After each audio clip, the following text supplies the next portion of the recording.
ये मेरा विश्वास था कि शिक्षा के विषय पर बिना किसी द्वेष के इस सदन में बातचीत होगी।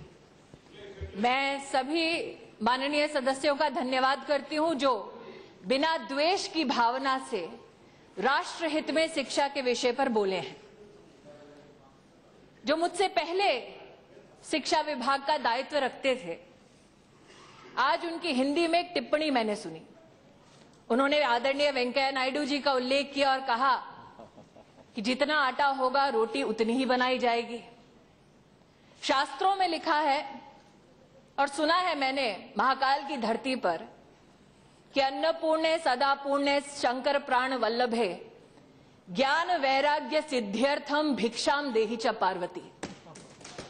मां अन्नपूर्णा को यह आशीर्वाद है कि रोटी जितनी चाहिए अन्नपूर्णा रोटी का प्रबंध करती है। लेकिन आज एक माननीय सदस्य ने जो केरल से संबंध रखते हैं, उन्होंने इस चिंता को व्यक्त किया कि खर्चा नहीं हो रहा है, यूटिलाइजेशन नहीं हो रही है। उनको बड़े सम्मान सहित कहना चाहूंगी कि आप ही की पंक्ति में जो महाशय बैठे हैं, 2013-14 में अगर आप शिक्षा विभाग के यूटिलाइजेशन को देखें तो वो रिवाइज एस्टिमेट्स का 92.9% रहा और 2014-15 का रिवाइज एस्टिमेट का एक्सपेंडिचर जो रहा वो हमारी सरकार के अंतर्गत 97.69 रहा। तो प्रश्न अब उनकी तरफ उठता है कि जब आटा था तो रोटी पर्याप्त क्यों नहीं बनाई। बिल्कुल इन्होंने एक आक्षेप किया कि ऑटोनॉमी पर प्रहार हो रहा है। एमएचआरडी ने एक निर्देश दिया है कि सभी सेंट्रल यूनिवर्सिटीज या संस्थान पहले एमएचआरडी के माध्यम से पूछें कि किस प्रकार का एमओयू इंटरनेशनल स्तर पर साइन होने वाला है। देश का संविधान यह कहता है कि देश की संसद में जो निर्णय लिया जाएगा उस निर्णय के तहत देश की सरकार को काम करना है और देश की सरकार द्वारा संचालित सभी शिक्षा संस्थान भी इसी संसद का सम्मान करेंगे। आज ये प्रश्न उठता है कि जब केंद्र में यूपीए की कांग्रेस की सरकार थी तब इसी संसद द्वारा बनाया गया आईआईटी एक्ट का उल्लंघन क्यों हुआ? क्यों एक ऐसा अंतर्राष्ट्रीय करार किया गया जिसमें भारत के टैक्स पेयर से की जेब से निकाले हुए पैसे से अंतर्राष्ट्रीय स्तर पर आईआईटी एक्ट का उल्लंघन करते हुए एक कैंपस के निर्माण की बात की गई? क्यों चुपचाप उस वक्त ये मंत्री मुख्य दर्शक बनकर तमाशा देख रहे थे? क्या संसद की गरिमा का, संविधान का, कानून का भय अथवा चिंता नहीं थी तब? एक आरोप मुझ पर लगाया जाता है कि 4 साल के दिल्ली यूनिवर्सिटी के प्रोग्राम को रोल बैक किया गया। वो प्रोग्राम राष्ट्रीय शिक्षा नीति के तहत नहीं चलाया जा रहा था। एमएचआरडी में जब दस्तावेजों को खोजा गया तब पाया गया कि 77,000 छात्रों को 40 से ज्यादा ऐसे कार्यक्रमों में भागीदार बनाया गया जिसकी परमिशन स्वयं राष्ट्रपति महोदय ने नहीं दी थी। क्या हम एक ऐसा नजारा देखना चाहते थे जब 4 साल बाद दिल्ली की सड़कों पर देश की राजधानी में लगभग 4 लाख छात्र ऐसे उपस्थित हो जिनकी डिग्री का कोई मोल नहीं है? अगर उस गैर कानूनी हरकत को रोका गया तो चोट उनको क्यों पहुंचती है? अगर उन छात्रों का संरक्षण किया गया, उनके भविष्य का संरक्षण किया गया तो दुख उनको क्या होता है? स्वागत होना चाहिए। आज मैं पूछना चाहती हूं, बार बार हम पर आरोप लगाया जाता है कि आईसीएचआर के माध्यम से हमने इतिहास में दखल देने की कोशिश की है। प्रोफेसर साहब यहां बैठे हैं, मैं सांसद के नाते उन्हें संबोधित नहीं करती, प्रोफेसर इसलिए कहती हूं क्योंकि उस दिन जब तथागत सतपति जी इस सदन में बोल रहे थे तब उन्होंने कहा कि वेस्टेड इंटरेस्ट है एजुकेशन में, उन वेस्टेड इंटरेस्ट को एजुकेशन से दूर करने की जरूरत है। पूछना है आज मुझे, कौन है आईसीएचआर में? পুরবী রায় নাম की एक महिला है। मेरा जवाब पूरा नहीं हुआ महाशय। আপনি যখন বলেছেন বসে সহ্য করুন, আমি বলছি স্যার, আপনি বলেছেন আমার জবাবটা আসতে দিন, मेरे जवाब को आने दीजिए। मैंने आपके आरोप सुने, मेरे जवाब को आने दीजिए। कौन है आईसीएचआर में? मैं कौन से लोगों की बात कर रही हूँ आईसीएचआर में? आईसीएचआर में पूर्वी रे है। पूर्वी रॉय कौन है? मैं उनका नाम का यहाँ उल्लेख कर रही हूँ। पूर्वी Roy is a veteran scholar of international relations, a renowned historian of Netaji Subhash Chandra Bose and the Indian freedom struggle, of Indian-Russian relations, has done outstanding work, and on documents related to the Russian archive she has done work. And sir, let me tell the House through you, sir, very respectfully, Purvi Ray was also associated to the CPI. Her husband Kalyan Roy was a dynamic CPI member of the Rajya Sabha. क्या हम पक्षपात कर रहे हैं? अगर पक्षपात करते तो क्या इस प्रकार के हिस्टोरियन आईसीएचआर में रहते? आज मैं इसलिए, मुझे सुष्मिता देव जी कह रही है डोंट गेट एंग्री। आप ही ने महोदया कहा था कि मेरे खिलाफ चार्जशीट बनाई जा रही। मैं उस चार्जशीट का जवाब दे रही हूं आज, और आग्रह करती हूं कि सब जवाब सुने। महोदय, मैं आपसे, आपके माध्यम से टीएमसी केस मेंबर से पूछना चाहती हूं, क्या आपकी सरकार में सीपीआईएम से कोई भी ताल्लुकात रखते हुए किसी भी व्यक्ति को निष्पक्ष तरीके से आप नौकरी दे सकते हैं? आईसीएचआर के हमने बॉडी में पूर्वी रॉय को लिया, क्या ये पक्षपात है? ये वो इतिहासकार हैं जिन्होंने देश नहीं छोड़ा बल्कि देश में रहकर देश की सेवा की है। क्या उनका सम्मान करना अपराध है? सचिनानंद सहाय जी हैं आईसीएचआर में, उन्हें प्रोफेसर ऑफ एपिग्राफी बनाया किसने? यूपीए की सरकार ने। क्या उनका सम्मान करना हमारा अपराध है? आज यहाँ पर सुष्मिता देव जी बैठी हैं, उन्होंने उस दिन कहा कि मैं अपने पर हुए चार्ज का, आरोप का जवाब दूं। मैं उनसे कहना चाहती हूं, विश्व भारती की बहुत लोगों ने चिंता व्यक्त की। विश्व भारती की जो इंक्वायरी कमेटी है, उस इंक्वायरी कमेटी के मेंबर कौन है? बीबी दत्तो के उन्हीं। बीबी दत्तो जी जनरल सेक्रेटरी थे north east Congress coordination committee के। उनको कांग्रेस पार्टी के रेजिम में राज्यसभा का मेंबर बनाया गया। वो आपके पिता संतोष मोहन देव जी के साथ भी काम कर चुके थे। उनका सम्मान करना क्या हमारा अपराध है? अपराध है, बताइए।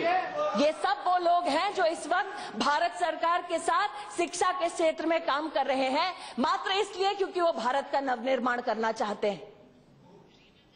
JK रे, जयंत कुमार रे, जिन्हें आपने चेयरमैन बनाया था Maulana Azad institute of Asian studies का, यूपीए के रूल में, उनको आज हमने नेशनल प्रोफेसर बनाया। क्या पूछा हमने उनसे कि आपके कांग्रेस के साथ क्या ताल्लुकात थे? हमने मात्र ये देखा कि शिक्षा के क्षेत्र में वो कैसे आगे काम कर सकते हैं। ध्रुव नारायण जी बैठे हैं पीछे, डिमांड्स फॉर ग्रांट्स पर सबसे पहला भाषण उनका था। पहले सत्र में जब मेरा उनसे परिचय हुआ, उन्होंने कहा 10 साल से मेरे क्षेत्र में केंद्रीय विद्यालय नहीं चल पा रहा है, आप खोलिए इसे। हमने खोला। क्या पक्षपात किया? नहीं किया। खोला नहीं खोला, बताओ तो सही। सुष्मिता देव जी स्वयं इस बात की गवाह हैं कि उनके अपने क्षेत्र में हमने केंद्रीय विद्यालय में जितना सहयोग था संभव उतना किया। ये सहयोग करना क्या पक्षपात है? ये हमारा अपराध है। आज इस सदन में मैं कहना चाहती हूँ, डिमांड पर आ रही हूँ। आज इस सदन में कहना चाहती हूँ कि एक वैकेंसी को लेकर चिंता व्यक्त की गई।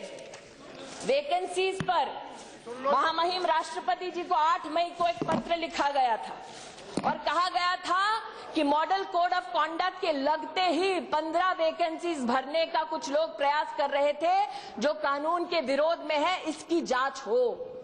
हमने जांच की। यूपीए के कार्यकाल के दौरान 4 लोग जो प्रस्तावित थे, उन्हें central university Gujarat, Uttarakhand, central university Kerala और पंजाब में सम्मान सहित कार्य करने का मौका दिया। ये हमने चयनित नहीं किया, यूपीए की सरकार द्वारा चयनित हुआ और हमने उसका सम्मान किया।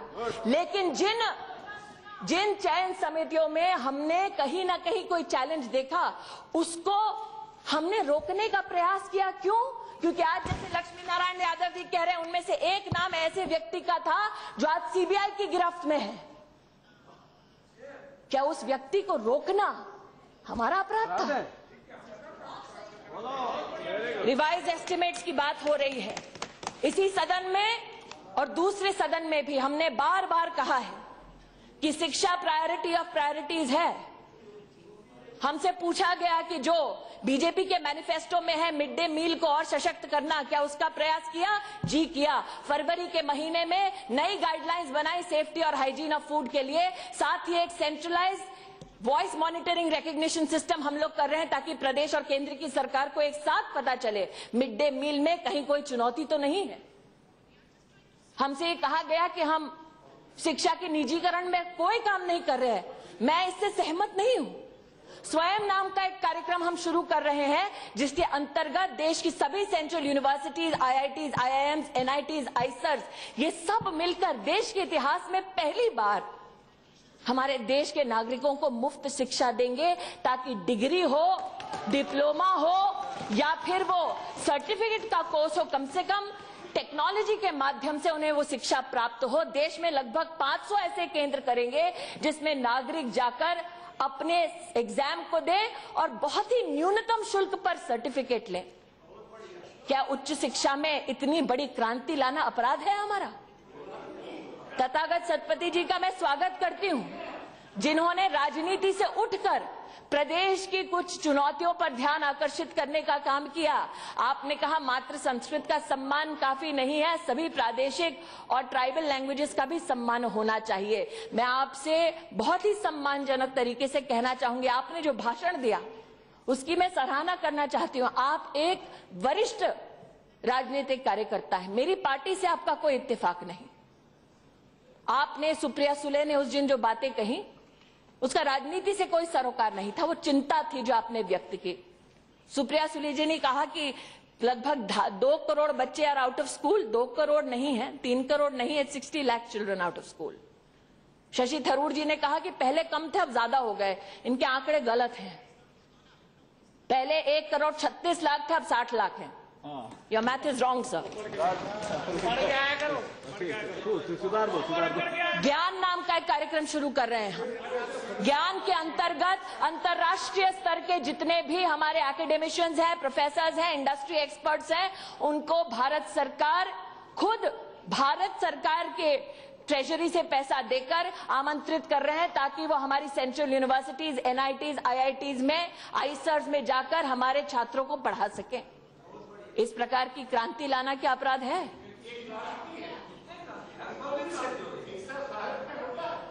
अरे अब चलिए आगे चलिए, सुनिए आप। सर, मैंने सुना था विद्या दत्ताति विनयम। मुझे ये नहीं पता था कि विद्या से इतना सारा जहर भर जाएगा। कोशिश हमारी ये है कि जैसे क्वालिटी ऑफ एजुकेशन में इजाफा करने की बात की है, पढ़े भारत बड़े भारत पर हमने पहले भी उल्लेख किया, सदन में आज भी करते हैं। अर्ली रीडिंग, राइटिंग और न्यूमरेसी कक्षा 1, 2, 3 पर हमारा विशेष ध्यान है, जिसके लिए इस बजट में भी 460 करोड़ का प्रावधान है। मैं आपसे आग्रह पूर्वक कहना चाहती हूं कि उच्च शिक्षा के साधनों में तो वृद्धि हुई है, स्कूली शिक्षा में भी संरक्षण होगा फ्लैगशिप स्कीम्स का, ऐसे हमारे सरकार का वक्तव्य है और वो वक्तव्य में दोबारा दोहरा रहे हैं। बेटियों की शिक्षा के बारे में चिंता व्यक्त की गई है। मैं कहना चाहूंगी देश में पहली बार एक जेंडर एटलस हम लेकर आए हैं, जिसके अंतर्गत सभी राज्य किन जिलों में बेटियों की शिक्षा में वृद्धि की जरूरत है, कहां चुनौती है, उसको मैप कर सकते हैं और उस हिसाब से एरिया स्पेसिफिक कार्यक्रम बना सकते हैं। हमारे प्रधानमंत्री जी ने बेटी बचाओ बेटी पढ़ाओ कार्यक्रम की शुरुआत की, जिसके अंतर्गत हमने 100 ऐसे जिले चिन्हित किए हैं जिसमें स्कूल मैनेजमेंट कमेटी, जिसमें 75% माता पिता होंगे उन स्कूलों के जिनमें छात्र जाते हैं, उनसे कहा गया है कि अगर आप स्कूली शिक्षा में बेटियों को प्राइमरी से सेकेंडरी और सेकेंडरी से हायर एजुकेशन की तरफ बढ़ाएं तो हम स्कूल मैनेजमेंट कमेटी को 5 लाख रुपए का इनाम देंगे। हमारी कोशिश ये है कि स्कूल्स का असेसमेंट हम कर सके। जीआईएस मैपिंग हमने राष्ट्र भर में की है, मात्र 3 प्रदेश रह गए हैं जिनकी मैपिंग अब तक नहीं हुई है। उन मैपिंग्स के बाद हम जानते हैं कि हैबिटेशन वाइज हमें कहां शिक्षा के कौन से साधन देशवासियों को देने हैं। कई लोगों ने और सुष्मिता जी ने एक विशेष चिंता व्यक्त की थी नॉर्थ ईस्ट के छात्रों के लिए। मैं कहना चाहती हूं कि यूजीसी के अंतर्गत हमने ईशान उदय, ईशान विकास नाम के कार्यक्रमों की शुरुआत की। पहली बार देश में हम नॉर्थ ईस्ट के छात्रों को विशेष रूप से देश भर के कुछ चुनिंदा संस्थानों के दौरे पर ले गए, जहां पर हमने उनसे कहा कि अगर आप अपने जीवन में कुछ करियर अपॉर्चुनिटीज चाहते हैं apart from tourism, hospitality, humanity, तो साइंस और टेक्नोलॉजी की दुनिया में आपके लिए वो क्या क्या नई ऊंचाइयां हैं जो आप छू सकते हैं, उसका हमने उनसे परिचय करवाया। हमने 10,000 अंडर ग्रेजुएट स्टूडेंट्स के लिए विशेष रूप में नॉर्थ ईस्ट के बच्चों के लिए स्कॉलरशिप की व्यवस्था की।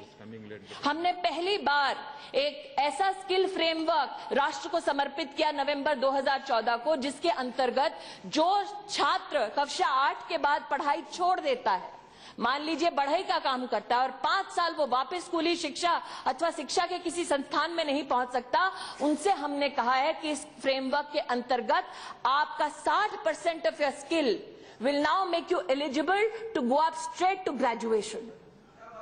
आज आपके माध्यम से कहना चाहती हूं कि बस्ते का बोझ बहुत सारे माता पिताओं के लिए चिंता का विषय हो गया है। किताबों की कीमत बहुत सारे माता पिताओं के लिए एक चिंता का विषय हो गया है। एनसीईआरटी के माध्यम से ऑनलाइन हम ओपन रिसोर्सेज उपलब्ध करा रहे हैं ताकि कक्षा 1 से 12 तक सारी किताबें ऑनलाइन मुफ्त उपलब्ध हो। एनसीईआरटी से मैंने स्वयं निवेदन किया है कि इसे एक ऐसे मोबाइल ऐप की तरह तैयार किया जाए ताकि माता पिता को मोबाइल पर ही चुनिंदा किताबें मुफ्त में उपलब्ध की जाएं। सारांश नाम का हमने कार्यक्रम शुरू किया और ये सारे वो कार्यक्रम हैं जिनके लिए बजटरी प्रावधान है।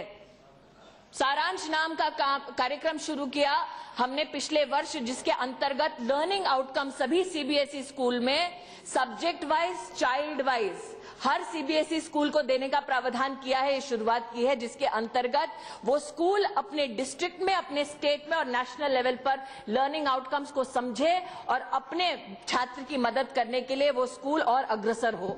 अब हमारी कोशिश यह है कि सारांश नाम का ये कार्यक्रम माता पिता तक भी पहुंचे, क्योंकि वो माता पिता जो मात्र पेरेंट टीचर मीटिंग में ही जान सकते हैं कि छात्र का लर्निंग आउटकम क्या है, वो रियल टाइम अपने बच्चे का निरीक्षण कर सकते हैं और बच्चे की मदद कर सकते हैं। मैं उपसभापति महोदय आपके माध्यम से कहना चाहती हूं, बहुत सारे सांसदों ने ये कहा है कि कला, संस्कृति, खेलकूद, इससे हमारे बच्चे परे हो रहे हैं। कला उत्सव नाम का एक कार्यक्रम है जो केरल राज्य में चलता है। मैं स्वयं जब केरल राज्य में गई तब मैंने इस कार्यक्रम की सराहना भी की और ये अपील भी की कि इसे हम राष्ट्रीय स्तर पर अपनाएं, ताकि प्रादेशिक कला, संस्कृति ये सारे हमारे बच्चों तक पहुंचे। और मुझे कहते हुए बहुत ही प्रसन्नता हो रही है कि इस वर्ष कला उत्सव के पूरे देश में शुरुआत हो रही है। सभी प्रदेशों की स्कूली विभाग से हमारी चर्चा हो चुकी है कि हम कला उत्सव नाम के देश की विभिन्न परंपरा, कला, संस्कृति को उजागर अपने छात्रों के मध्य में करने के लिए इस विषय से, इस कार्यक्रम के माध्यम से आगे बढ़ेंगे। मैं एक निवेदन विशेष सभी माननीय सदस्यों से करना चाहती हूं। शिक्षा की नीति को लेकर कई माननीय सदस्य चिंतित रहते हैं। जो सदस्य कांग्रेस पार्टी से हैं उनकी चिंता ये रहती है कि सैफ्रनाइजेशन ना हो। मैंने सदन में एक कथन दिया है, एक लिखित जवाब दिया है, दोहराती हूं मौखिक आज। संविधान की मर्यादा में ही शिक्षा दी जाएगी हमारे छात्रों को, ये हमारा वचन है। हमारे प्रधानमंत्री ने कहा है कि उनका धर्म ग्रंथ बतौर प्रधानमंत्री देश का संविधान है, उनका धर्म भारतीयता है। और प्रधानमंत्री के इस कथन को मैं दोबारा इस सदन में दोहराती हूं। मेरा सभी सम्मानित सांसदों से एक अनुरोध है, शिक्षा की नई नीति कैसी हो, इस पर हमने 33 थीम्स विकसित किए हैं। 21 मार्च को सभी प्रदेश की सरकारों के साथ एक बैठक में हमने निर्णय लिया कि आज तक देश में शिक्षा मात्र कुछ चुनिंदा लोग बताते थे कैसी होनी चाहिए। हमने कहा देश में 2,75,000 विलेज एजुकेशन काउंसिल है, प्रदेश सरकारों से आग्रह किया, उन्होंने हमारे आग्रह को स्वीकारा कि हम जाएं उस गांव के विलेज एजुकेशन काउंसिल में और पूछें कैसी शिक्षा चाहिए आपको। कोई उनसे तो पूछे जिनके लिए व्यवस्था बनाई गई है। हम जाएं 6,600 ब्लॉक्स में जाकर पूछें कैसी शिक्षा चाहिए आपको। उनसे तो पूछें कि अपनी तकदीर वो कैसे लिखना चाहते हैं। हम जाएं सभी डिस्ट्रिक्ट्स में, सभी जनप्रतिनिधियों को संग लेकर जनता के साथ बैठकर बोले कैसी शिक्षा चाहिए। प्रदेशों में ये वार्ता करें और मिलजुल कर एक नई शिक्षा नीति का निर्माण करें। सभी माननीय सांसदों से मेरा निवेदन है कि आप सब इसमें मिलजुल कर काम करें, क्योंकि देश की तकदीर कोई एक नहीं लिखेगा, हम सब मिलकर लिखेंगे। ये प्रण है हमारा। कुछ लोगों ने कहा ये बड़ा व्यापक आपका चर्चा का एक सिलसिला शुरू किया है। क्या यह संभव है? संभावना हम देख चुके हैं इस देश में। 4 दिन का समय मिला था कि प्रधानमंत्री जी टीचर्स डे पर देश के बच्चों को संबोधित करेंगे। उनकी क्या जिज्ञासा है, उन्हें कैसे प्रेरित करें कि वो कल के टीचर बने, इसके बारे में चर्चा करेंगे। 4 दिन का समय कैसे जोड़े सब स्कूलों को, लेकिन हुआ। व्यवस्थाएं हैं, उन व्यवस्थाओं का इस्तेमाल करना है प्रदेश की सरकारों के सहयोग से। 9.5 करोड़ बच्चों से संपर्क किया हमने। इसलिए कहना चाहती हूं कि यह संभव है अगर ये संसद, ये सदन ठान ले।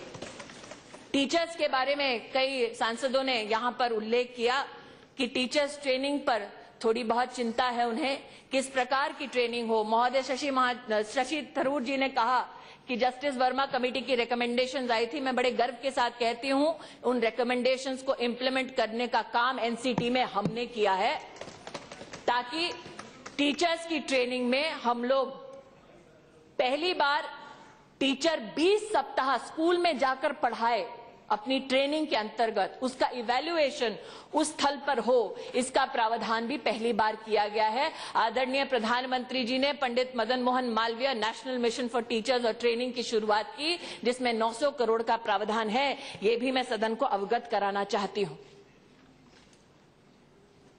बजट के बारे में कई लोगों ने अपनी चिंताओं को व्यक्त किया है, मैं दोबारा दोहराती हूं। सुप्रिया सुले जी ने कहा कि जो महिला होती है वो कोशिश करती है कि कम में ही गुजारा कर ले। इनको चिंता है, आपको अच्छा लगना चाहिए, आपको अच्छा लगना चाहिए। डिप्टी स्पीकर की तरफ प्लीज। मैं इतना ही कहना चाहूंगी कि शिक्षा प्रदेश की सरकारों के साथ एक ऐसा विषय है जिसमें समन्वय से हम लोग काम कर रहे हैं। मुझे ये कहते हुए गर्व है कि मेरे कार्यकाल में एक भी ऐसी प्रदेश की सरकार नहीं है जिसने शिक्षा के किसी कार्य में भी अपनी असमर्थता को दिखाया है। सभी प्रदेश की सरकारें केंद्र की सरकार के साथ मिलकर शिक्षा के क्षेत्र में काम करने में समर्थ हैं। ये विश्वास मैंने पिछले 10 महीने में प्राप्त किया है, क्योंकि ये विश्वास प्रदेश की सरकारों ने हमें दिलाया है। शिक्षा के कई चुनौतियां हैं, इसको मैं स्वीकार करती हूं। प्राइवेटाइजेशन के संदर्भ में कुछ सांसदों ने चिंता व्यक्त की है। उनसे कहना चाहती हूं कि हमने नो योर कॉलेज पोर्टल खोला है, जिसमें वो सभी प्राइवेट इंस्टीट्यूशंस जो यूजीसी एआईसीटी से संबंधित हैं, उन सभी की जानकारी हमारे छात्रों के लिए इस पोर्टल पर उपलब्ध है। किस इंस्टीट्यूशन में कौन सी बिल्डिंग है, प्रोस्पेक्टस में जो विषय दिए गए हैं अगर वो उससे मेल नहीं खाते तो छात्र और अभिभावक सीधा रेगुलेटर को कंप्लेंट कर सकते हैं और रेगुलेटर इस संस्थान के खिलाफ कार्रवाई करने का अधिकार भी रखता है और वो करते भी है। मैं सभी सांसदों को आपके माध्यम से एक विशेष निवेदन करना चाहती हूं। 15 अगस्त को हमारे आदरणीय प्रधानमंत्री जी ने लाल किला से एक आह्वान किया। स्वच्छता अभियान का तो आह्वान किया ही, लेकिन एक विशेष रूप से पीड़ा को व्यक्त किया कि क्या हम ये संभावना नहीं देख सकते हमारे देश में कि हर स्कूल में एक टॉयलेट हो। 17 अगस्त को एमएचआरडी के अंतर्गत वेबसाइट पे हमने देश में सभी जिलों में कहां टॉयलेट नहीं है सरकारी स्कूल में, कहां डिस्फंक्शनल है, इसकी जानकारी दे दी थी। मुझे ये कहते हुए बहुत खुशी है कि सभी प्रदेश की सरकारों ने मिलकर प्रोजेक्ट अप्रूवल बोर्ड के अंतर्गत टॉयलेट्स के निर्माण के लिए जो पैसा एलोकेट होना था वो पैसा एलोकेशन हो चुका है। सभी सांसदों को मैंने स्वयं पत्र लिखा है कि आपके अपने जिले में कितने टॉयलेट्स हैं, इसकी सूचना पहुंचाने का हमने प्रयास किया है। आप क्वार्टरली मीटिंग्स लेने का अधिकार रखते हैं, लेकिन विशेष रूप से आप अगर अपने डीएम से, कलेक्टर से पूछें कि आर्थिक प्रावधान होने के बाद मेरे जिले में, मेरी कॉन्स्टिट्यूएंसी में कितने टॉयलेट बने हैं, तो बहुत कृपा होगी, क्योंकि इससे इस काम को और शक्ति और स्फूर्ति प्रदान होगी। मैं अपनी वाणी को विराम देने से पहले, क्योंकि समय की सीमा है, इतना कहना चाहती हूं। मिल गया लेटर, मिल गया लेटर, मिल गया मिल गया मिल गया मिल गया लेटर, मिल गया भाई, मिल गया। मैं इतना कहना चाहूंगी समय की सीमा को देखते हुए कि जैसा ही अप्रैल का महीना आता है तो कई सांसद विचलित हो जाते हैं। केंद्रीय विद्यालय की बहुत सारी कंप्लेंट्स आने लगती है। वेणुगोपाल जी हंस रहे हैं क्योंकि उनके साथ कर चुकी हूं। कई सांसद विचलित होते हैं कि पब्लिक से प्रेशर बहुत होता है, हम जनप्रतिनिधि हैं, कूपन को बढ़ाओ।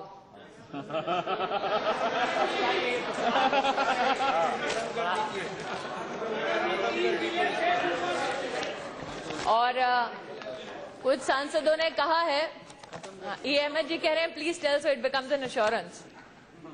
तो कुछ सांसदों ने ये कहा है, और अहमद जी जैसे प्रतिभाशाली और प्रभावी और एक बहुत ही एक्सपीरियंस मंत्री स्वयं रहे हैं, इसलिए बोल रहे हैं कि 6 से 10 कूपन बढ़ाने का प्रयास मैं करूंगी केंद्रीय विद्यालय में, आज ये मैं कह रहे हैं। इसी के साथ वो सभी सांसद जिन्होंने आज शिक्षा के क्षेत्र में अपना समर्थन दिया है, उन सांसदों को मैं धन्यवाद देना चाहूंगी, और तथागत सतपति जी को विशेष रूप से कहना चाहूंगी कि हमने एक एक्सपर्ट कमेटी नियुक्त की है, विशेष रूप से शिक्षा में लैंग्वेज का क्या प्रभाव हो सकता है। आप सबको मैं अवगत कराना चाहूंगी कि सेंट्रल इंडियन लैंग्वेज की जो इंस्टीट्यूट है CIL मैसूर में, उन्होंने 22 शेड्यूल लैंग्वेजेस में 1080 बुक्स प्रकाशित की हैं, जो प्रादेशिक और ट्राइबल लैंग्वेजेस के साथ साथ अंग्रेजी में भी हैं। अगर कोई भी सांसद इन किताबों का अपने संसदीय क्षेत्र के लिए लाभ उठाना चाहे तो हमसे संपर्क करें, हम ये किताबें आप तक पहुंचाने का प्रयास करेंगे। बहुत बहुत धन्यवाद।